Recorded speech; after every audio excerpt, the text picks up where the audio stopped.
Hey guys, Pro VIP Outdoors, we're back and we're dismantling this deer. The way we would in the field is the same exact way I do it at home. I got Brian and Brody Jones with Team Takedown Guide Service. They're working on that there. On those pieces, same front and rear quarters. But this is the front quarter. Last video I showed you how to remove the meat from the bone on the hind quarter, and this is the front quarter. Now, in the hind quarter, I started from the top and worked my way down to the shank. In this case, I'm gonna start at the shank and I'm gonna work my way to the top.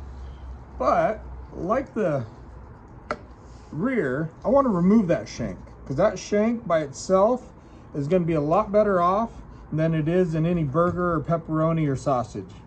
Again, one of my favorite is carne con chile with these shanks, and it is real deal. So again, starting from the bottom, we're removing that bone, exposing the bone, work it all the way around. Just keep moving it back, moving it back. Okay, now I got that shank exposed. What I'm gonna do is come over the top and completely remove that shank from the bone.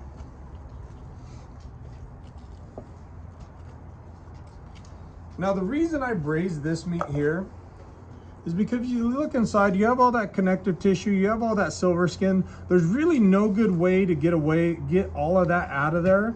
So when you braise this, it breaks down so much that all of that goes away.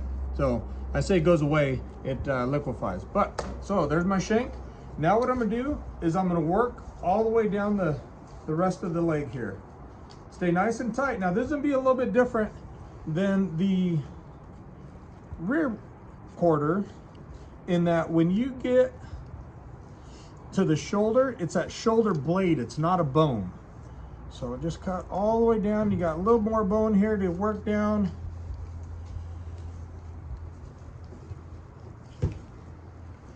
Okay, see that? Just keep working it back, expose that bone. When we get right in here,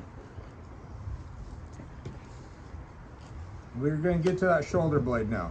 And this part could get a little bit tricky, especially if you don't have a lot of experience, but don't be intimidated by it. All you're gonna do is follow that bone with your knife. That's all you're gonna do.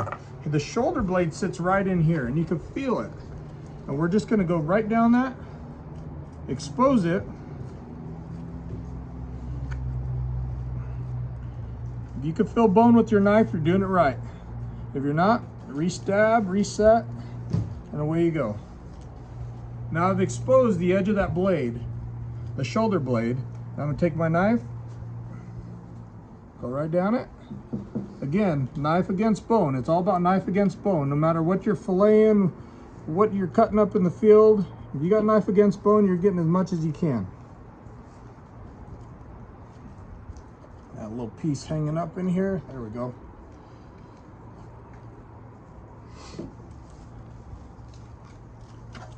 There we go. And just keep on exposing that shoulder blade more and more and more.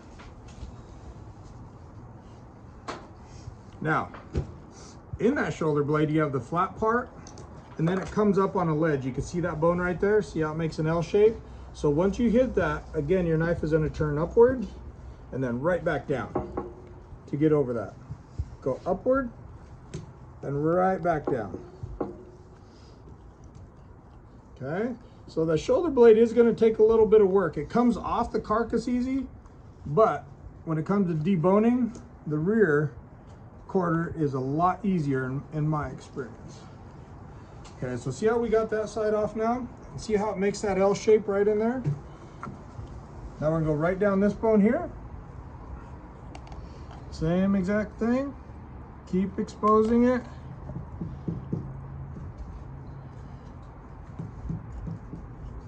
Now that I hit the flat surface again, just turn the knife out. You get to the edge of the shoulder blade, just follow the shape of that shoulder blade. Yep.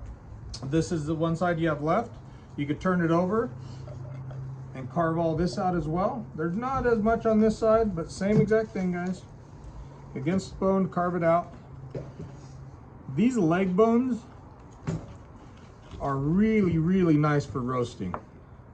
Make your own broth out of it.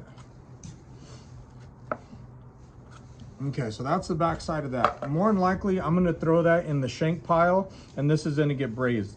Again, there's a lot of silver skin on it. They're just too much. By the time you clean it up to get solid flesh, there's just not gonna be enough on there. So again, thanks for watching, guys. That's how we remove the bone from the meat on the front quarter of a deer. So we're gonna keep at it here. Next session is gonna be on how to clean up the back straps. Thanks for watching. Make sure you like our social media pages, subscribe to our YouTube channel.